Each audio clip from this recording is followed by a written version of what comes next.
दोस्तों नमस्कार। आप सभी का आपके अपने YouTube चैनल में हार्दिक अभिनंदन है। दोस्तों आज हम पढ़ेंगे हमारा राजस्थान की अगली कड़ी में कक्षा 6 का पाठ 5। इससे पहले हम पाठ 4 पढ़ चुके हैं। यदि अभी तक वो वीडियो आपने नहीं देखे हैं तो चैनल पर जाकर ज़रूर देख लें, और यदि आप चैनल पर नए हैं तो चैनल को सब्सक्राइब ज़रूर कर लें। तथा यदि आपको इसकी PDF चाहिए तो डिस्क्रिप्शन बॉक्स में टेलीग्राम चैनल का लिंक मिल जाएगा, वहाँ से आप PDF ही डाउनलोड कर सकते हैं। तो करते हैं शुरू।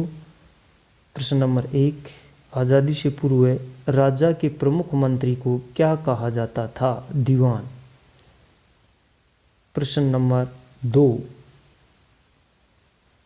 सेना को वेतन देने से संबंधित वह अन्य कार्यों की जिम्मेदारी किसकी होती थी?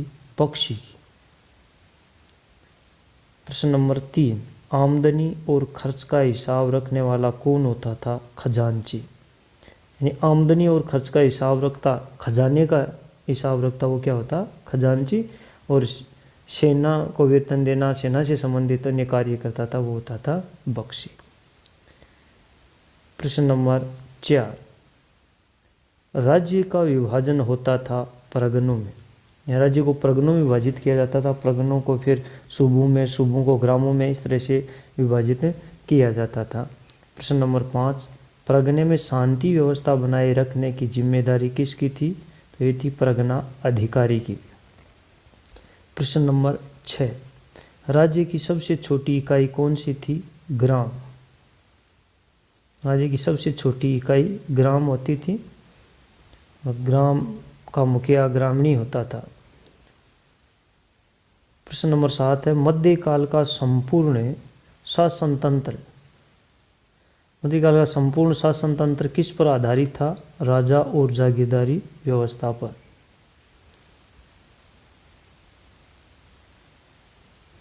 प्रश्न नंबर 8 है,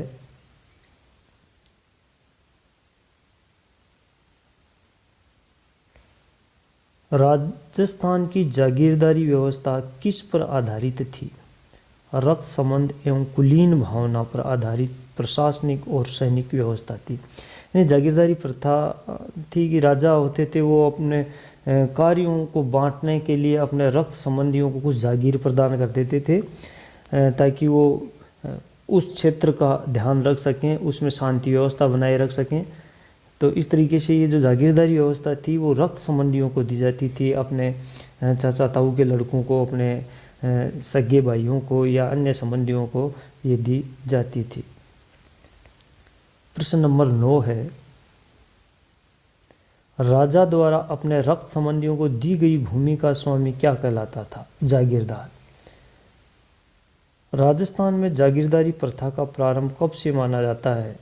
तो राजपूतों के शासनकाल से, जो 7वीं से 12वीं शताब्दी तक चला था। आप सभी को ये पता है कि राजपूतों का शासनकाल है वो 7वीं से 12वीं शताब्दी तक चला था, और राजपूतों के शासनकाल से ही जागीरदारी प्रथा का प्रारंभ हुआ था। प्रश्न नंबर 11 है, जागीरदारी व्यवस्था का प्रारंभ क्यों हुआ? कब से हुआ? तो राजपूत काल से। और क्यों हुआ? तो ये रियासतों की सुरक्षा एवं शासन व्यवस्था के संचालन हेतु हुआ था, जिससे रियासतों की सुरक्षा बनी रहे और शासन का आराम से संचालन होता रहे। प्रश्न नंबर 12 है, जागीरदारों की नियुक्ति होती थी महत्वपूर्ण प्रशासनिक पदों पर। यानी ये जागीरदार महत्वपूर्ण प्रशासनिक पद था। राजपूत काल में राजा और जागीरदार के संबंध होते थे भाईचारा और सौहार्द पर आधारित। यानी जागीरदार और राजा के बीच में जो संबंध होते थे वो भाईचारा और सौहार्द पर आधारित होते थे राजपूत काल में। किंतु ये मुगल काल में आते आते इसमें परिवर्तन हो गया था। मुगल काल में राजा और जागीरदारों के संबंध कैसे होते थे? तो ये स्वामी और सेवक के होते थे। राजपूत काल में तो ये भाईचारा और सौहार्द पर आधारित थे, और मुगल काल में राजा और जागीरदारों के बीच में जो संबंध थे वो स्वामी और सेवक के हो गए थे। इसका कारण ये था कि मुगलों ने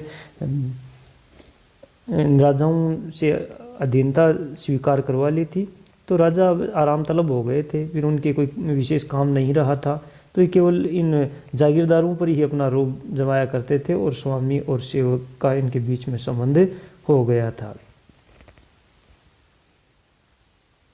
अब है प्रश्न नंबर 15। अंग्रेजी राज्य की स्थापना के साथ ही भारत कौन से दो भागों में विभाजित हो गया? ब्रिटिश भारत और रियासती भारत।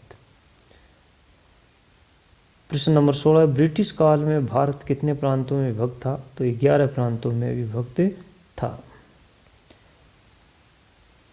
प्रश्न नंबर 17।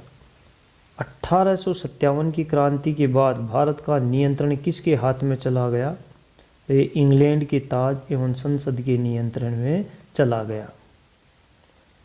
यानी 1857 की क्रांति से पहले तो शासन तंत्र था तो कंपनी के हाथ में था, और जब 1857 की क्रांति हुई तो उसके बाद में शासन है वो इंग्लैंड के ताज एवं संसद के नियंत्रण में चला गया था।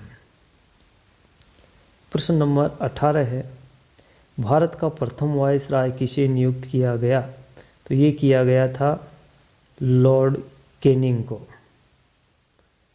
अब वो पता है 1857 की क्रांति के समय गवर्नर जनरल लॉर्ड कैनिंग थे, और 1857 की क्रांति के बाद में महत्वपूर्ण परिवर्तन हुए।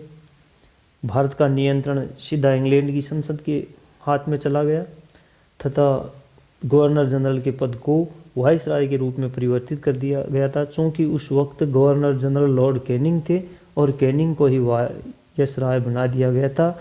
अतः अंतिम गवर्नर जनरल लॉर्ड कैनिंग था तो प्रथम वाइसराय भी लॉर्ड कैनिंग ही था। यह प्रश्न भी कई बार परीक्षाओं में पूछा जाता है।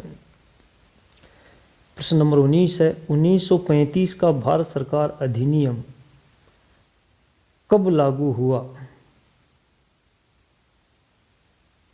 ये हुआ 1 अप्रैल 1937। 1935 का जो भारत सरकार अधिनियम था वो 1 अप्रैल 1937 को लागू हुआ था। 1935 के अधिनियम के द्वारा अजमेर मेरवाड़ा के प्रशासन में परिवर्तन लाया गया। अब इसे विदेश एवं राजनीतिक विभाग के स्थान पर भारत सरकार के किस विभाग में लाया गया? तो ये लाया गया गृह विभाग में। यानी पहले तो ये विदेश और प्रशासनिक राजनीतिक विभाग में था अजमेर मेरवाड़ा, और 1857 की क्रांति के बाद में इसे गृह विभाग को सौंप दिया गया।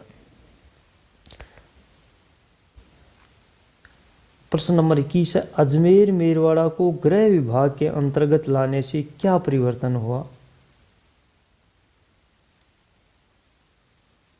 तो एक कानून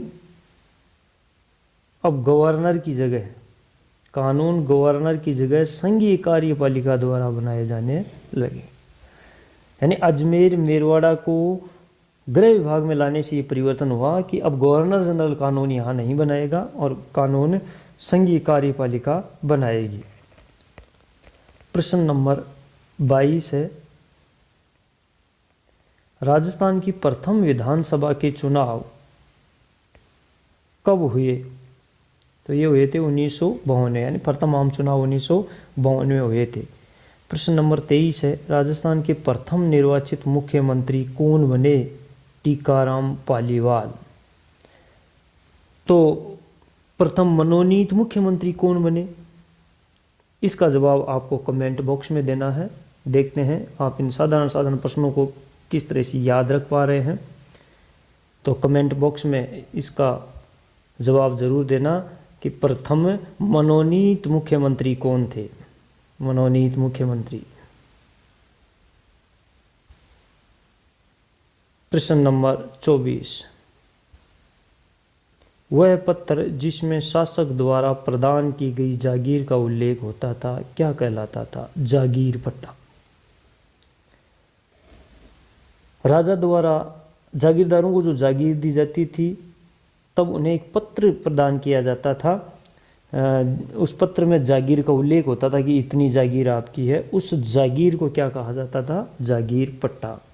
प्रश्न नंबर 25 है, मुगल काल में प्रचलित एक प्रशासनिक प्रणाली थी मनसबदारी। मुगल काल में ये मनसबदारी प्रशासनिक प्रणाली प्रचलित थी। तो दोस्तों कैसा लगा आपको वीडियो? यदि वीडियो अच्छा लगा तो लाइक करें, चैनल को सब्सक्राइब करें और पास में लगे बेल आइकन को ज़रूर दबा लें, जिससे आगे आने वाले वीडियो का आपको नोटिफिकेशन मिल जाए। धन्यवाद।